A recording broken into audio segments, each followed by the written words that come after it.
পর্যটকের আনাগোনায় আবারও শশব্যস্ত হয়ে উঠেছে স্থানটি। গড়ে উঠেছে ২৮৭টি দোকান। উত্তর পশ্চিম চীনের সিনচিয়াং উইগুর স্বায়ত্তশাসিত অঞ্চলের খুছা শহর।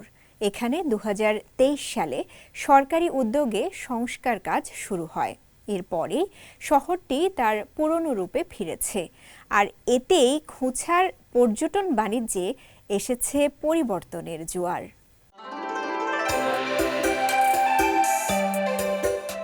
একসময়ের জরাজীর্ণ দেয়াল আর জনশূন্য অলিগলিতে ম্লান ছিল সিনচিয়ান উইগুর স্বায়ত্তশাসিত অঞ্চলের খুছা জেলার চেহারা।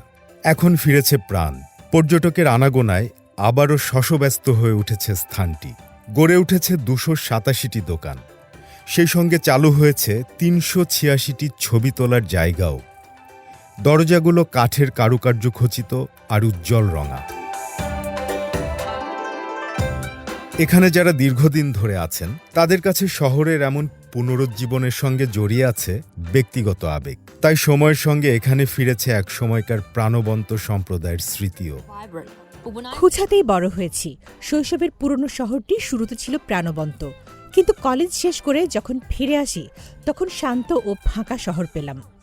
এরপর ২০২৩ সালে সরকার এখানে এক সংস্কার প্রকল্প শুরু করে। এখন পর্যটন মৌসুমে সারা দেশ থেকে আসা পর্যটকদের ভিড়ে রাস্তাঘাট থাকে জমজমাট। জায়গাটি আবার ছোটবেলার মতোই উচ্ছ্বাসপূর্ণ হয়েছে।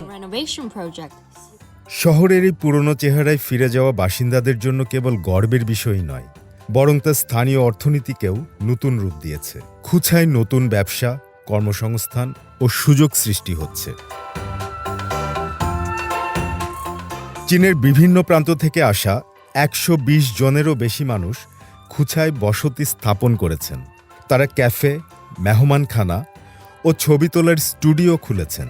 বর্তমানে এই জেলার পর্যটন শিল্পে ২,০০০ জনেরও বেশি মানুষ কর্মরত আছেন, যা ২০,০০০-এরও বেশি বাসিন্দাকে উপকৃত করছে। আমি প্রথম এখানে ব্যবসা শুরু করতে এসেছিলাম। তারপর ৪ বছরে আরও দোকান, রেস্তোরাঁ ও কফি শপ হয়েছে। খুছার পুরনো শহরটি চীনের গ্রামাঞ্চলে প্রাণ ফিরিয়ে আনার এক নমুনায় পরিণত হয়েছে, যেখানে পর্যটন ও কর্মসংস্থান সৃষ্টির মাধ্যমে সাংস্কৃতিক সংরক্ষণ ও অর্থনৈতিক প্রবৃদ্ধির সমন্বয় ঘটিয়েছে।